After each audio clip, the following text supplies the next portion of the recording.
Hello, and welcome to Chapter 5, Part 2 of our video on MEC260 Engineering Statics. I'm Jay Mendelson. I'm a lecturer in the Department of Mechanical Engineering.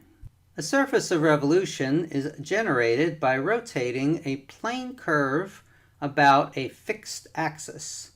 Here in Figure 5.13 on the bottom, we see the surface of a sphere is created by rotating a semicircular arc, ABC, about diameter AC. We can get the surface of a cone in Figure 5.13b by rotating line AB around axis AC. And we can get the surface of a torus, in other words, a ring, otherwise known as an O-ring, is created by rotating the circumference of this circle shown in Figure 5.13c about a non-intersecting axis. In our case, we'll use AC, and we get our torus here on the right. To visualize that, you can go to the GIF file that's referenced on the bottom of the slide. Two mathematicians, one named Pappus, the other named Guldinus, created a couple of theorems that showed how you gain a simple mathematical expression for the surface of revolution and for the volume of revolution. Their first theorem says that the area of a surface of revolution is equal to the length of the generating curve times the distance traveled by the centroid of the curve. The distance is measured while you're in the middle of generating the curve. 2 pi y bar is the distance traveled by the centroid C of curve L. So here's curve L, and there's our little slice DL, and we rotate it about the x-axis by moving along this generating curve. And we find that the area equals 2 pi y bar times L. To prove that, the element DL of line L is revolved around the x-axis, and the circular strip generated by the element DL has an area dA, which is equal to 2 pi y times dl. So dl is our width here, and if you want to find the area, you take the circumference, which is 2 pi times the radius of this circle, and that circle has a radius y. The area generated by L is equal to the integral of 2 pi y dl. But the integral of y dl is just equal to y bar times L. And then A equals 2 pi times the integral of y dl, and that equals 2 pi times y bar times L. The second theorem says that the volume of a body of revolution is equal to the generating area times the distance traveled by the centroid of the area. And the area is measured while the curve is being generated. So here's our area, and we're going to take a little slice of that area dA and revolve it around the x-axis. And 2 pi y bar is the distance traveled by centroid C. But remember earlier we had our formulas qy is equal to x bar a, which is the integral of the centroid of the element x times dA, and q sub x equals y bar a, which is the integral of the centroid of the y element times dA. So proving theorem 2 involves taking the element dA and revolving it around the x-axis. The circular ring generated by the element dA has a volume dV, which is equal to 2 pi times y times dA. And in order to calculate the volume generated by A, we take 2 pi and multiply by the integral of y dA. But the integral of y dA is just y bar times A, and therefore the volume is 2 pi times y bar times A. Here's sample problem 5.6 to find the area of the surface of revolution. We determine the area of the surface of revolution obtained by rotating a quarter circular arc about a vertical axis. So in red we have our quarter circular arc, and here's our axis, and as we rotate this arc around we get this very nice looking surface shown in the diagram. And per Theorem I, the area equals the length of the arc times the distance traveled by its centroid.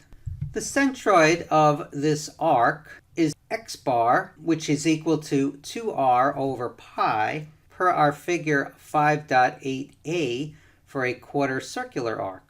And the area equals the length of the arc L times the distance traveled by the centroid 2 pi x bar. To establish where x bar is, it's not just 2r over pi. In our coordinate system, it's actually 2r minus 2r over pi in order to relate x bar to the location x equals 0 on the y-axis. So that x bar is 2r times 1 minus 1 over pi. And then the area is 2 pi times that quantity times the length, where the length of this quarter circular arc is pi r over 2. And multiplying out, we get a equals 2 pi times r squared times pi minus 1. We're going to show you how to use our knowledge of centroids to calculate distributed loads on beams.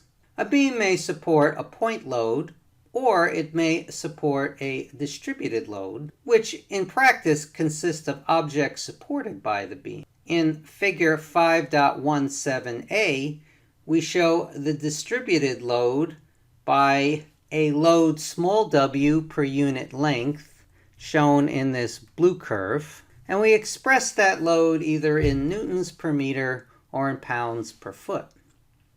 And the force exerted on an element of the beam of width small w dx is equal to d large W. The total load, which is the integral of d capital W, is equal to capital W. And that's equal to the integral from 0 to L of small w dx. The magnitude of small w dx is equal to the area dA, which is equal to d capital W. Then the total load, capital W, is just the area A under the curve. We can replace a distributed load, small w, then, with a single concentrated load, capital W, located at the centroid P, which is at the same x location as this centroid C of our distributed load. These loads produce the same reactions at the supports O and B when you use the free body diagram for the entire beam. You first find centroid P by setting the moment of capital W about point O equal to the sum of the moments of d capital W about O, and then the length OP times W, which is a moment equation, is the integral from 0 to L of x d capital W. But because d capital W equals small w dx, and that equals dA, W equals A. So W is just the shaded area under this curve. Then OP times W is the integral of x d capital W. And OP times A equals the integral from 0 to L of x dA. That integral represents the first moment with respect to the w-axis, so that's essentially the vertical axis, of the area under the load curve. The length OP is equal to x bar, where x bar is the distance from the w-axis to the centroid C of area A. Let's do sample problem 5.9 to show you how this works in practice. Looking at the diagram in the lower left, A beam supports a distributed load. Point B is pinned, point A is on rollers, and our job is to determine the equivalent concentrated load and the reactions at the supports. The resultant equals the area under the load curve, and the line of action of that resultant is going to pass roughly where my mouse is, through the centroid of this distributed load. We'll break down the area into standard geometries, determine that resultant load, and then use resultants to determine the reactions. And by standard geometries, I mean circles and squares and triangles. Looking at this geometry, it breaks down nicely into two triangles, shown triangle Roman numeral 1 and triangle Roman numeral 2. Now we have two distributed loads that we know where the centroid is of each load because we had figure 5.8a.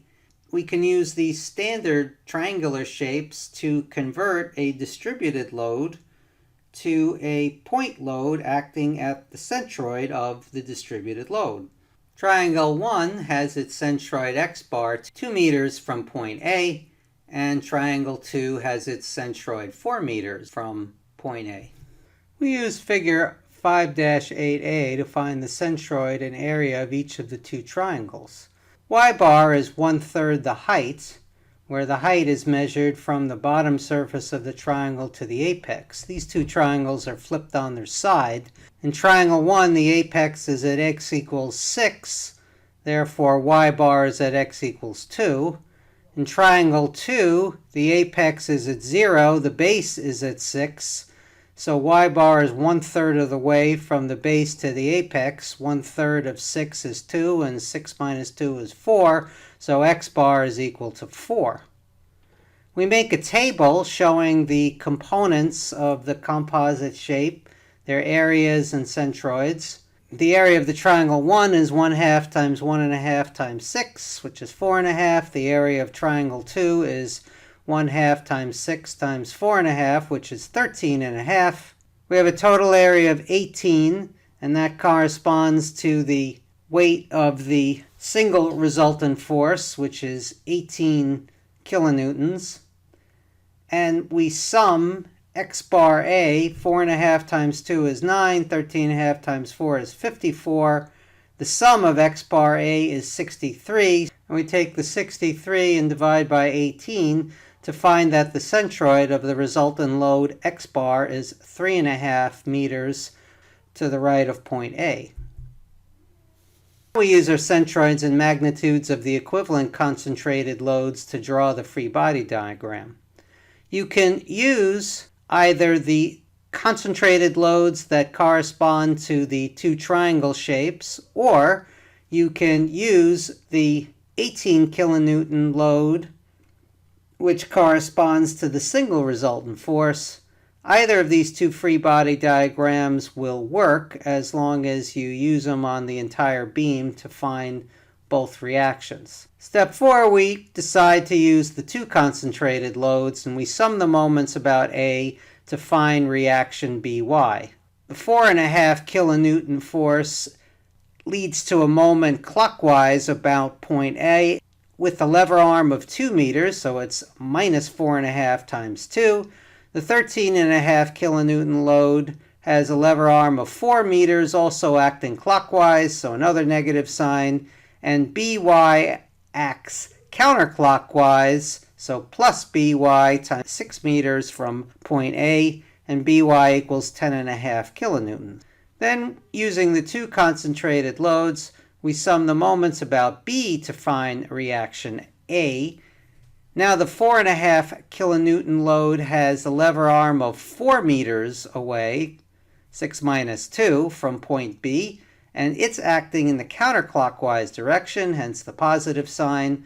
The 13.5 kilonewton load acts 2 meters away from point B, again positive sign because the resulting moment is counterclockwise. And force A acts clockwise around point A, so a minus sign and a distance of 6 meters, and A equals 7.5 kilonewtons. Forces due to hydrostatic pressure are distributed loads. The picture on the upper right shows a dam, and the diagram on the lower right is a cross-sectional view of a dam. And we'll learn to use the approach of distributed loads for determining a point load to calculate the force exerted on the side wall of that dam, meaning the side that's holding back the water. The waterside face of a hydroelectric dam can be modeled as a rectangular plate submerged underwater, and shown here is a cross-sectional view of the face. So we're looking from a vantage point of the right side of the dam, and we're looking across the dam. The surface of the water is at the apex of our distributed load. Point A is located somewhat underwater. The bottom of the reservoir, point B, has the highest load, and the surface of the water has no load. A rectangular plate has length L and width B into the page in our figure. So the width of the dam is across the top of the water. This length L corresponds to the height of the dam here. And the load exerted on an element of the plate is small w dx, where small w is the load per unit length, which increases linearly with the water depth. X is the distance along the length, which is a measure of how deep you are in the water in front of the dam. The load small w dx is P dA, where P is the gauge pressure in the liquid. B is the width of the plate, and B times dx is equal to dA. So therefore, small w equals B times P. The gauge pressure in a liquid, which is 0 at the surface and increases linearly with the depth of the water, is equal to gamma times h, where gamma is the specific weight of the liquid, and h is the vertical distance from the water surface. So that W is equal to B times P, which equals to B times gamma times h. The resultant magnitude R of the hydrostatic forces exerted on one side of the plate is equal to the trapezoidal area under the load curve. So that's our shaded area here. The line of action of resultant R passes through the centroid C of the area. So here's R passing through C. The point P of the plate where R is applied is called the center of pressure. In a dam, the sidewall is normally curved. It's got a thickness that's a fairly modest amount, like 20 feet, at the top of the dam, and might go to 50 or 100 feet of concrete at the base. So forces are exerted on the water on a curved surface of constant width, shown in figure 5.19a. And due to the curved surface, determining resultant R by direct integration is not easy. We start by creating a free body diagram by detaching a volume of liquid, ABD, bound by curved surfaces AB and planar surfaces AD and DB.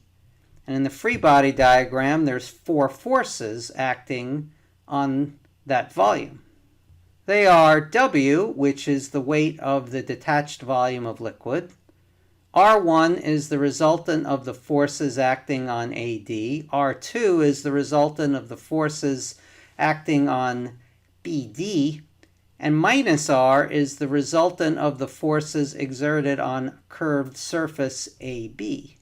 And it's minus R because it's a reaction from the concrete into the water. We will determine W, R1, and R2 via equilibrium of moments and forces, and we'll obtain minus R via equilibrium of all 4 forces. The resultant R of the hydrostatic forces is the opposing force to minus R. Let's go through sample problem 5.10 to show you how this works. The cross-section of a concrete dam is shown in the diagram below, and we'll focus on a 1 foot-thick section of the dam into the page for our analysis. We'll determine the resultant exerted by the ground on base AB, and we'll determine the resultant of the hydrostatic forces on the face BC of the dam. We'll draw a free body diagram, model the resultant as a force couple system here in the corner at point A.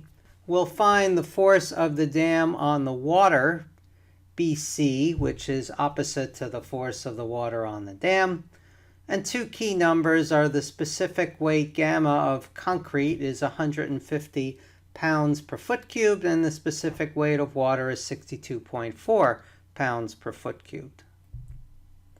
First, we'll draw the free body diagram shown in the lower right. And we'll model the resultant at point A as a force couple system. It has horizontal force H, counterclockwise moment M, and vertical force V. Our concrete dam cross-section is a composite shape. The force W1 is the weight of a triangular section of the dam. The force W2 is the weight of a rectangular section of the dam, and the force W3 is the weight of a parabolic spandrel. I mentioned before that typically the water acts on a curved surface of the dam. The surface that is touching air can easily be built as a triangular shape, so that's this left side of the dam. Force W4 is our area of water, which we had in the prior slide. We had a force W on our area of water, and that corresponds to W4. There was a reaction R2 to the left that corresponds to force P.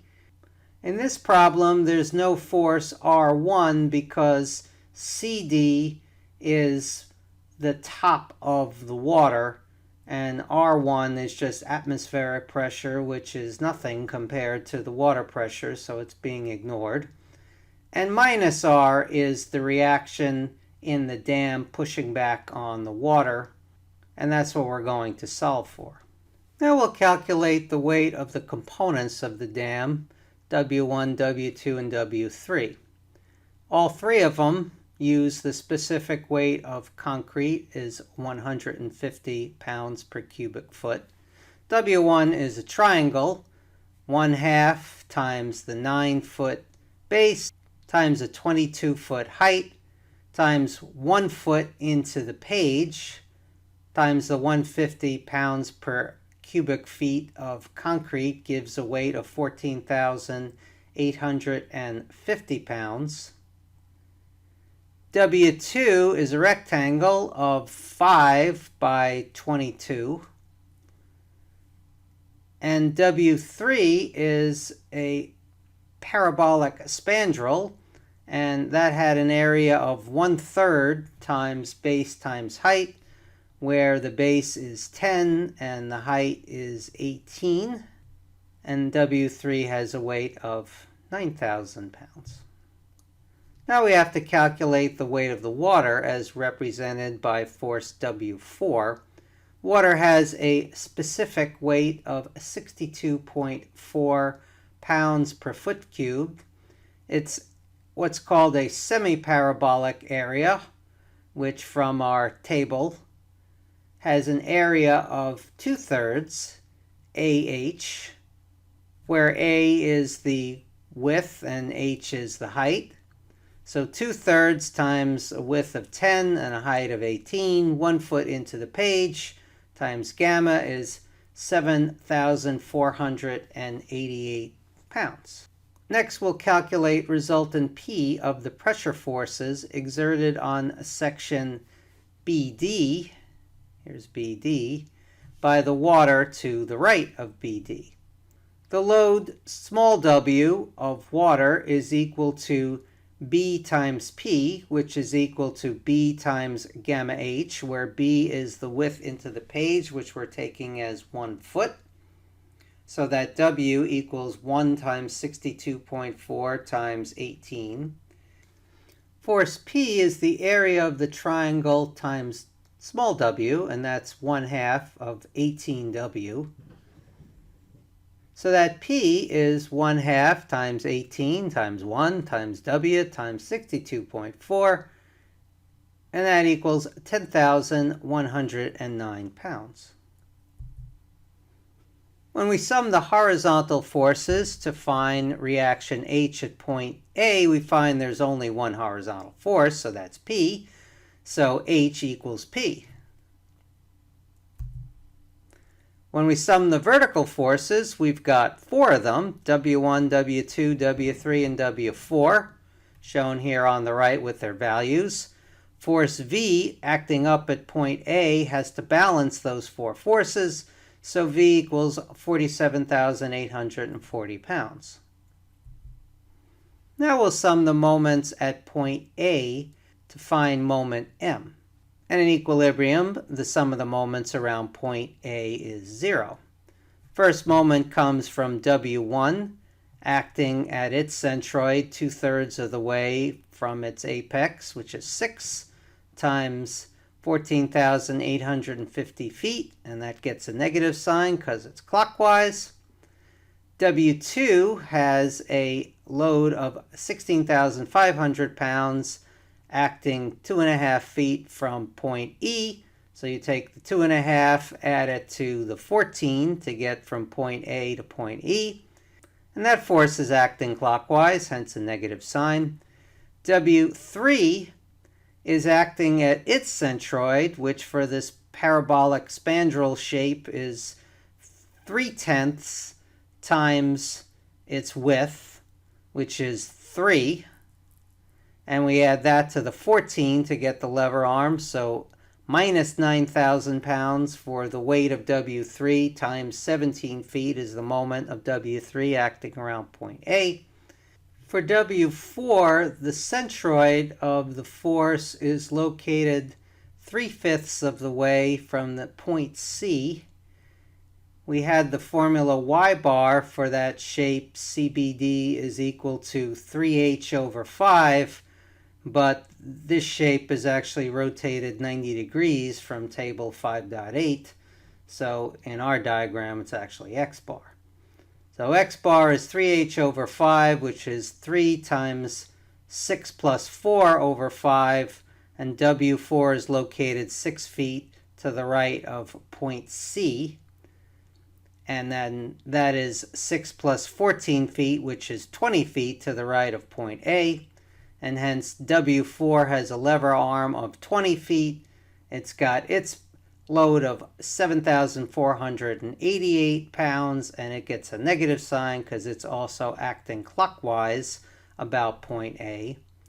Force P acts counterclockwise around point A with a lever arm of 6 feet, and its force of 10,109 pounds, and M by definition is clockwise. We solve that equation, and M equals 520,960 pound-foot clockwise. Our original goal was to find one force acting up from the ground on the dam, and that's represented by blue-colored force F in this diagram. But now we have to find where to locate force F. Because we're replacing the couple, moment M and force V, by a force F located a distance d to the right of point A, we have to figure out what that distance d is. And it's a simple calculation because force F needs to supply a moment whose absolute value is equal to m. And we calculate d then as the lever arm of force W by taking the moment, 520,960 pounds, divided by the force, 47,840 pounds, to get 10.89 feet. And the reason force F has to be equal in direction and magnitude to force V is that's the only way we can replace the couple by a force located a distance d away. Step 9, we'll find the resultant R of the forces in the water, which was also our original goal. We draw a free body diagram for the parabolic section of water, BCD. The forces are W4, which is the weight of the detached volume of liquid, and minus R, which is the resultant of the forces exerted on curved surface AB, and we also have force P acting to the left. And for static equilibrium, these three forces must be concurrent, and that means that minus R has to pass through the point of intersection G of W4 and P. And we already know where that point of intersection is, because W4 acts 4 feet to the right of D and P acts 6 feet above point B. Now we can draw a force triangle to determine the magnitude and direction of minus R. And that force triangle is shown here, where we take minus R acting at point G, and W4 acts down, close the triangle with P acting to the left, and tangent of alpha is just 7488 over 10,109, which means alpha is 36.5 degrees, and we can find R from the square root of P squared plus W4 squared. R equals 12,580 pounds.